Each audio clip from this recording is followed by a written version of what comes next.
नमस्कार. मी डॉक्टर रवींद्र मंडपे, यमुनानगर रुग्णालय, पिंपरी चिंचवड महानगरपालिका येथील रुग्णालय प्रमुख. सर्व पालकांना एक महत्त्वाचा संदेश देऊ इच्छितो.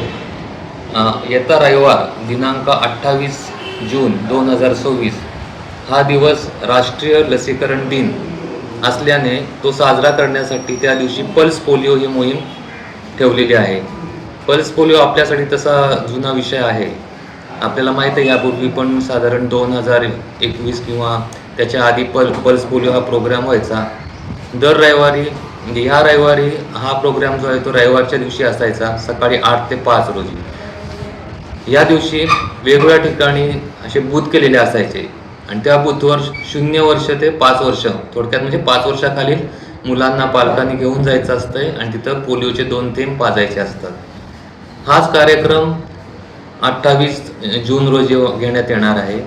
खरं सांगायचं तर पोलिओचा रुग्ण आपल्या देशामध्ये, भारतामध्ये 2014 पासून आढळलेलाच नाही. शेवटचा रुग्ण होता तो 2011 रोजी पासून नंतर आढळलेलाच नाही. पोलिओचा आता आपल्याकडे एकही पेशंट नाही, परंतु आजूबाजूचे काही देश आहेत तिथं पोलिओचे रुग्ण निघत आहेत. तर हा आजार पुन्हा आपल्याकडे येऊ नये याकरिताच ही मोहीम ठेवलेली आहे. तरी ही मोहीम आपले 162 बूथ आहेत. यमुनानगर रुग्णालय या ठिकाणी सुद्धा हे बूथ असणार आहे आणि यमुनानगर रुग्णालय निगडी याचा जो परिसर आहे, या परिसरात आपण 162 बूथ ठेवलेले आहेत. हे बूथ सकाळी 8 ते संध्याकाळी 5 पर्यंत चालू असणार आहेत. मी सगळ्या पालकांना आवाहन करतो की 0 ते 5 या वयोगटातील जे आपले बालकं असतील त्यांना बूथवर घेऊन जाऊन आपण त्यांना हे 2 थेंब द्यायला पाहिजेत पोलिओचे.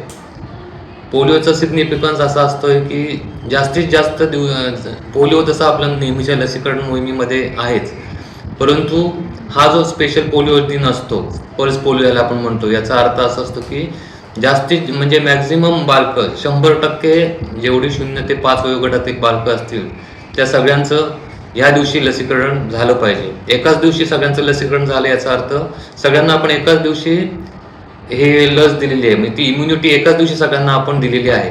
त्याच्यामुळे नवीन हा रोग आपल्याकडे येण्याचे चान्सेस राहतच नाहीत.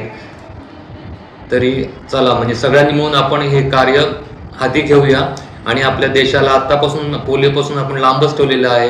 पुन्हा त्याचं आपल्याकडे आगमन होऊ नये यासाठी आपण काळजी घेण्यासाठी ही मोहीम सगळ्यांनी राबवावी. मी सर्व पालकांना हे आवाहन करतो. नमस्कार.